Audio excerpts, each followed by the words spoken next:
couple of weeks ago, Alan and Sheila and Val and I went to Chartwell in Kent, Winston Churchill's home. It's a fascinating place. If you've never been there, do go. Very interesting. And apparently, I learned that day that one of the most regular visitors after the war was Field Marshal Montgomery, or Monty, as he was affectionately known. That reminded me of a story I heard recently, that Monty was asked to read the lesson in church from the Sermon on the Mount, and he concluded the reading by saying, "These were Jesus' words, and I happen to agree with him." Well, with respect to Monty, the fact that he agrees doesn't matter a fig. What's more, he may have been a good military leader, and the name of Monty may be remembered for a couple of generations, but I'm absolutely certain that in 2,000 years' time, hundreds of millions of people throughout the world will not be gathering each week to sing their praises to Monty and express their allegiance to him. But they will be gathering today, praise Jesus and worship Jesus. And we're here this morning to listen and learn from the words of Jesus, God in human form, and we need to take very seriously what he has to say. Earlier this year, Val and I went to Epsom Playhouse to a concert by Simon and Garfunkel tribute band. And as they sang their classic songs, as they were singing, projected on the screen behind them were scenes from the newsreels and popular culture of the time, from the time that they were writing their songs. So there were scenes from the Vietnam War and the Cold War, the race riots in America. Those sorts of things were projected on the screen behind them, which helped to put their songs into context. And it reminded me of how one theologian described Luke's gospel. This is Richard Hayes, whose book you might remember we used a couple of years ago when we preached an overview of the four gospels. But he says this: Luke's gospel is played out on center stage in front of the footlights, while a screen at the back of the stage displays a kaleidoscopic series of flickering sepia-toned images from Israel's scripture. That's what we call the Old Testament. The images can flash by almost unnoticed. However, if the viewer pays careful attention, there are many moments in which the words or gestures of the players on stage mirror something in the shifting background. I think that's a good description. So as we continue our quest for this year of working our way through Luke's gospel, let's bear that in mind, because we're going to look at three incidents where the Old Testament background will help us to understand the meaning of what's going on in the foreground as Luke describes these encounters with Jesus, the encounters he had in the last days of his earthly life. We're going to look at three. Two were read to us and plus one other. And these three incidents all took place in the temple in Jerusalem, the center, really, of the nation of Israel. Luke has described Jesus' journey towards Jerusalem, and he's described how Jesus staged his entry into the city on what we call Palm Sunday by riding on a donkey. He was deliberately enacting the prophecy of one of the Old Testament prophets who had written that Israel's king would come riding on a donkey.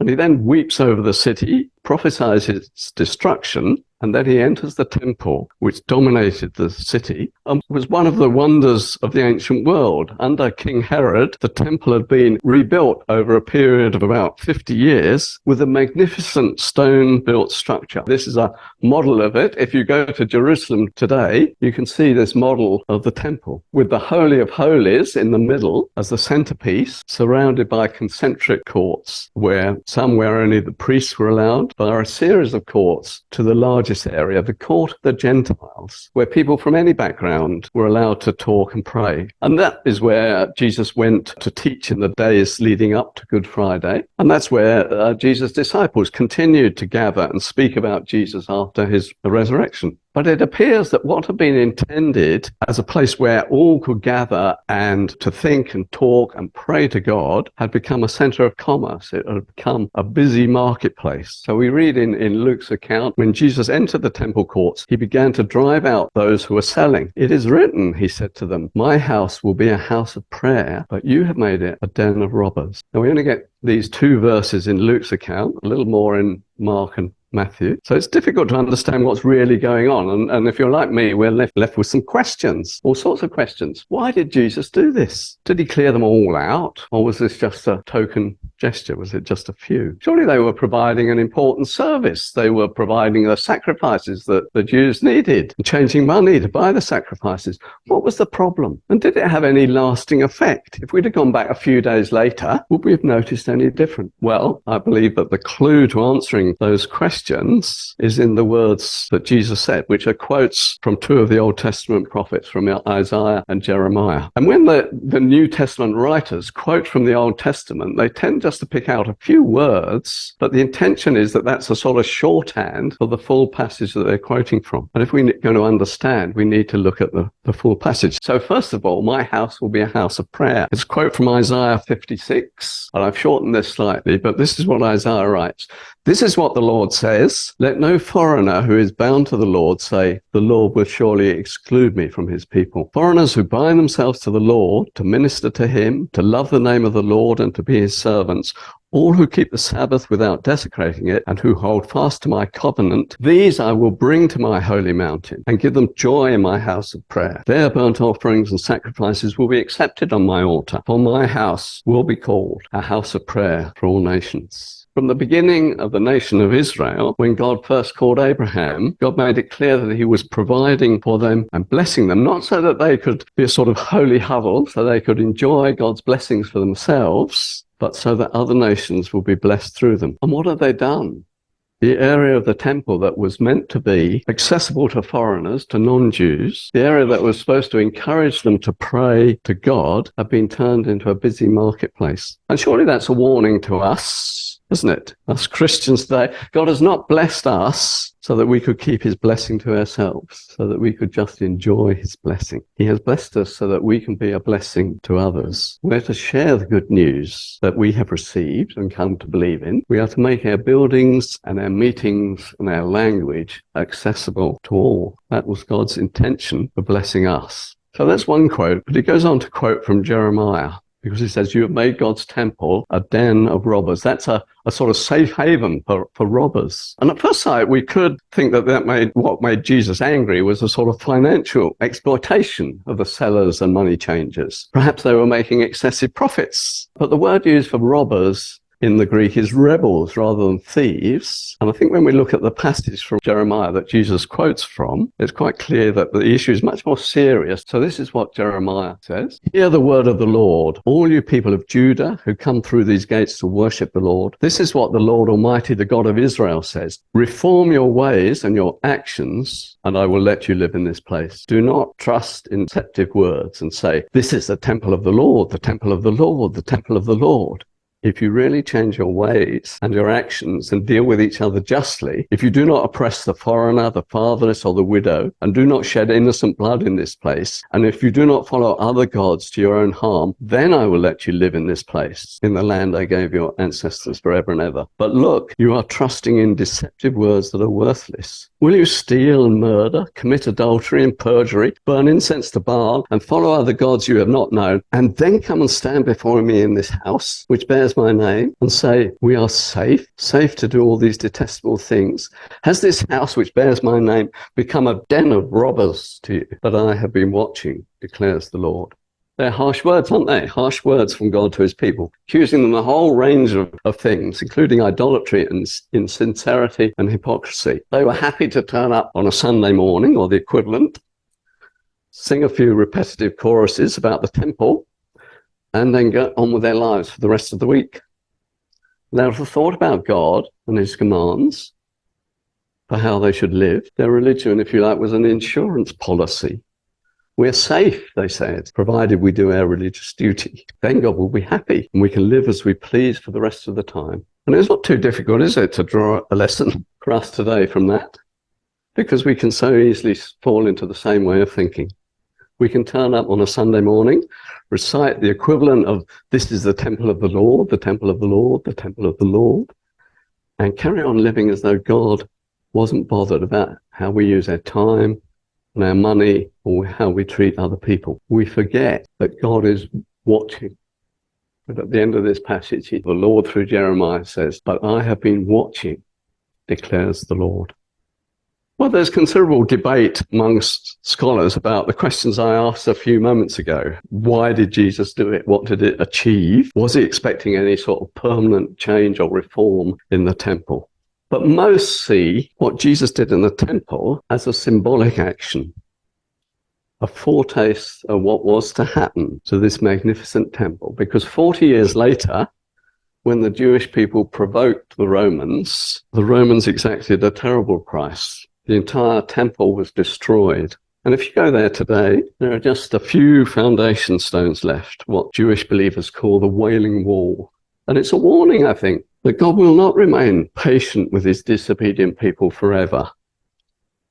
Yes, he is a God of love, but he's also a God of judgment. Because Jeremiah's prophecy continued, "Go now to the place of Shiloh, where I first made a dwelling for my name, and see what I did to it, because of the wickedness of my people Israel. While you were doing all these things, declares the Lord, I spoke to you again and again, but you did not listen. I called you, but you did not answer. Therefore, what I did to Shiloh, I will now do to the house that bears my name, the temple you trust in, the place I gave to you and your ancestors. I will thrust you from my presence, just as I did all your fellow Israelites, the people of Ephraim." I think the destruction of the Jerusalem temple is a sort of object lesson for the judgment and destruction that features in the examples of Jesus' teaching that Luke records for us in the following verses in the next chapter. Now, there's been increasing conflict between Jesus and the religious leaders, which Luke has recorded for us, which we may have noticed as we work through Luke's gospel. In chapter 5, we read they complained about him. In chapter 6, they are furious and begin to plot against him. In chapter 11, they opposed him and asked hostile questions. In chapter 15, they criticized him. In chapter 16, they sneered at Jesus. And in chapter 19, a sort of escalation, if you like, in chapter 19, we read, every day he was teaching at the temple, but the chief priests, the teachers of the law, and the leaders among the people were trying to kill him. Yet they could not find any way to do it because all the people hung on his words. So that's the context of the parable that was read to us, the parable which we call the tenants in the vineyard. The religious leaders of the time were incensed at Jesus. His teaching was undermining their authority. It was diminishing their power. And they were determined to get rid of him, but they didn't know how to do it because there were many who were impressed by him. There were some who had put their trust in him and become his disciples. So that's the context. And Jesus tells this story about the tenants and the vineyard. I won't repeat it. I'm not going to read it again. It's a thinly disguised parable about the very religious leaders who are questioning him. And again, it's helpful to see the Old Testament backdrop. In the Old Testament, the people of Israel, the people of God, are sometimes referred to as a vine who God has planted in a vineyard. You can find examples of that, the main examples in Isaiah 5 and Psalm 80. They're the clearest examples of this metaphor. And it's Isaiah chapter 5. Isaiah writes, oh, there's the vineyard. My loved one had a vineyard on a fertile hillside. He dug it up and cleared it of stones, planted it with the choicest vines. He built a watchtower in it and cut out a winepress as well. Then he looked for a crop of good grapes, but it yielded only bad fruit. Now you dwellers in Jerusalem and people of Judah, judge between me and my vineyard. What more could have been done for my vineyard than I have done for it? When I looked for good grapes, why did it yield only bad? Now I will tell you what I'm going to do to my vineyard. I will take away its hedge, and it will be destroyed. I will break down its wall, and it will be trampled. I will make it a wasteland, neither pruned nor cultivated, and briars and thorns will grow there. I will command the clouds not to rain on it. The vineyard of the Lord Almighty is the nation of Israel, and the people of Judah are the vines he delighted in. And he looked for justice, but saw bloodshed, for righteousness, but heard cries of distress. So the listeners in the temple that day would have clearly understood that background as they heard Jesus' story. And indeed, we read it after the story that the leaders were incensed because they realized that Jesus was talking about them. And so the story is of people who worked in the vineyard, and they were tenants. They didn't own it. God had provided it, and they paid rent to the owner. And that was the story of Israel. And if we read the Old Testament, we read about a succession of prophets, people who spoke God's word to the people when they got things wrong, to remind people of what they owed to God.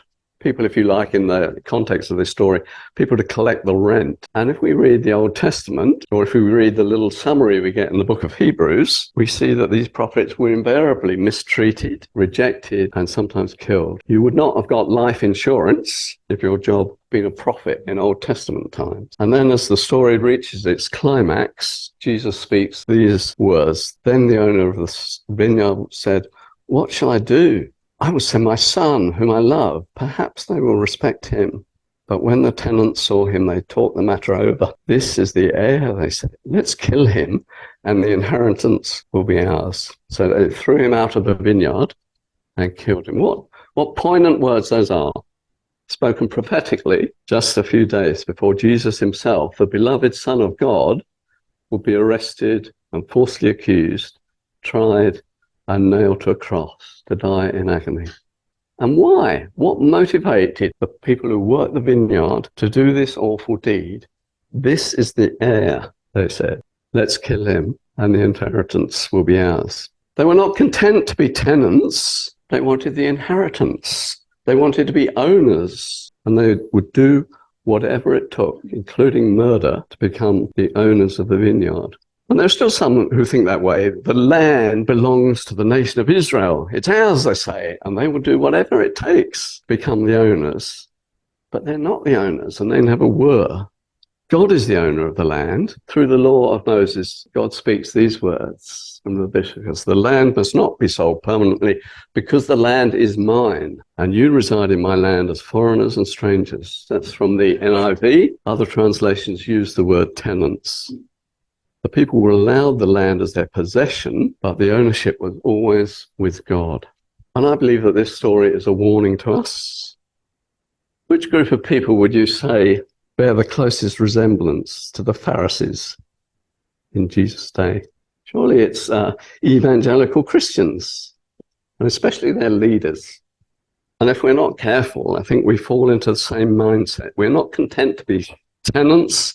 We want to be the owners of our church. So we start thinking of it as our church. We set the rules. We decide who's welcome and who isn't. We decide on the programs and priorities. We want to be the owner rather than seek the will of the one who is the rightful owner. So this parable, I think, is for us as well. And that's the parable, and it certainly caused a stir. Jesus ends the story with these words: "What then will the owner of the vineyard do to them? He will come and kill those tenants and give the vineyard to others." When the people heard this, they said, "God forbid."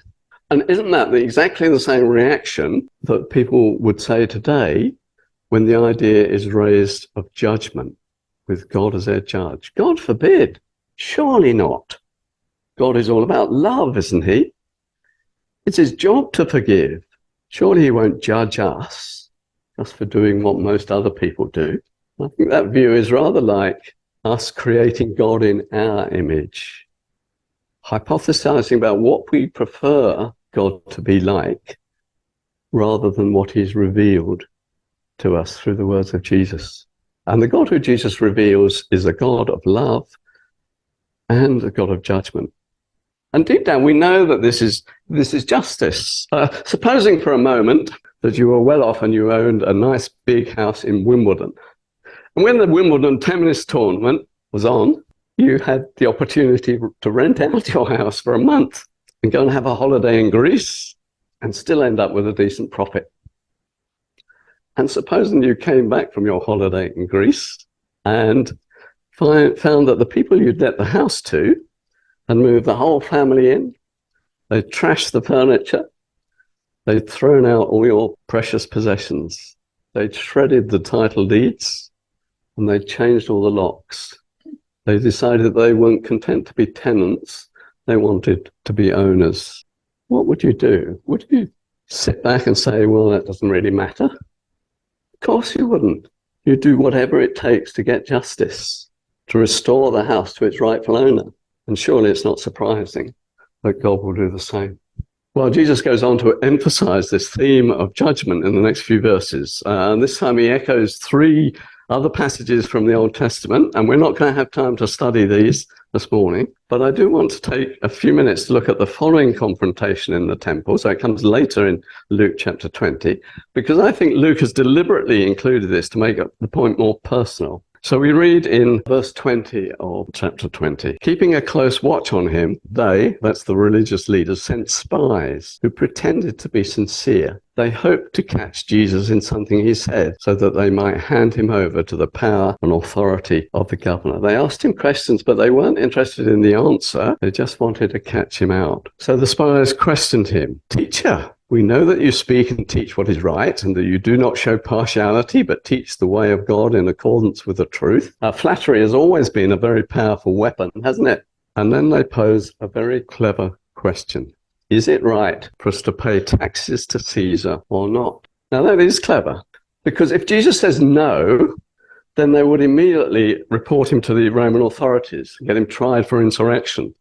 You can imagine they go along and say, look, this strange fellow from Galilee is inciting all the people to stop paying their taxes. We can imagine what would have happened. But on the other hand, if he says yes, then the leaders would immediately turn to the crowds following Jesus and say, look, this person you've been listening to, this person who calls himself a prophet sent from God, he can't even do a little thing to stand up to the Romans. What a wimp. He's just a collaborator with the Roman authorities. Surely you don't want to listen to him. So it was a clever question. But I think the answer was 10 times cleverer. It's brilliant, because in just a few words, Jesus lays down the principle which has governed correct relationship between church and state from that time since. The common coinage of the day was Roman coinage, which bore the likeness and inscription of the Roman emperor, Caesar. But in addition to the taxes that the Jewish people had to pay to Rome, they also paid a temple tax towards the running of the temple for all the priests and the sacrifices. And they considered that paying this tax in the normal coins, bringing money into the temple which bore the image of Caesar, would be blasphemous. It would break the second commandment. And therefore they had a different set of coins without any image which they used in the temple. Hence the money changers. So that's the background. We read on. Jesus saw through their duplicity and said to them, "Show me a denarius," that's the coin, "whose image and inscription are on it." "Caesar's," they replied. So it happened that the coin they produced was the normal secular coin rather than the temple coin. And he said to them, "Then give back to Caesar what is Caesar's, and to God what is God's." So he's saying, look, it bears Caesar's image, therefore give it back to Caesar. The Romans have provided roads and water supply and public services and security. It would be quite wrong to withhold the tax they collect to cover the cost. So that's one part of his answer. And I think the apostles picked up this in their teaching in the New Testament. We're told, aren't we, in the letters that Paul writes and Peter writes, that we're to be subject to the ruling authority. We can protest peacefully, we can argue, we can generate petitions, but when it comes to vandalizing ULEZ cameras or gluing ourselves to the M25, then surely that's not giving to Caesar what is Caesar's. Now, it would be interesting to have a discussion about where we draw the line, but Jesus doesn't stop there. Give to Caesar what is Caesar's, what bears Caesar's image, and, he says, give to God what is God's. And what is God's? What or who bears God's image? Well, we can miss the point because we're not very familiar with our Old Testament. But every one of his listeners would have known the answer to that question. Who bears God's image? We do, don't we? On the first page of our Bible, we read, "Then God said, let us make mankind in our image, in our likeness." So God created mankind in his own image. In the image of God, he created them. Male and female, he created them. It's said 3 times, isn't it? For emphasis, we bear God's image. And Jesus says we are to give to God what is God's. The coin bears the image of Caesar, give it to Caesar. But we bear the image of God. He's our rightful owner, give it to God. So we're to give to God what belongs to him. And that's us, that's you and me, that's ourselves. He is the owner, we are the tenants in his vineyard. And as his tenants, he gives us his creation to look after and care for. And as his tenants, he gives us money to use wisely and selflessly. And as his tenants, he gives us time to use fruitfully. And as his tenants, he gives us various gifts and abilities that we were thinking about at the beginning of the year and are portrayed on that notice board to use in the service of others. But we're not the owners of these things. We're the tenants. Paul wrote to the church at Corinth, you are not your own. You were bought at a price. Therefore, honor God with your bodies, i.e. honor God in the way that you live. So God has made us, we bear his image, and we are to give ourselves to him. And what's more, just a few days later, after these stories, Jesus hung on a cross for us to redeem us. He paid a huge price for us, the price of his death, so that we too can live as friends of God, as we were designed to be, as tenants in his vineyard,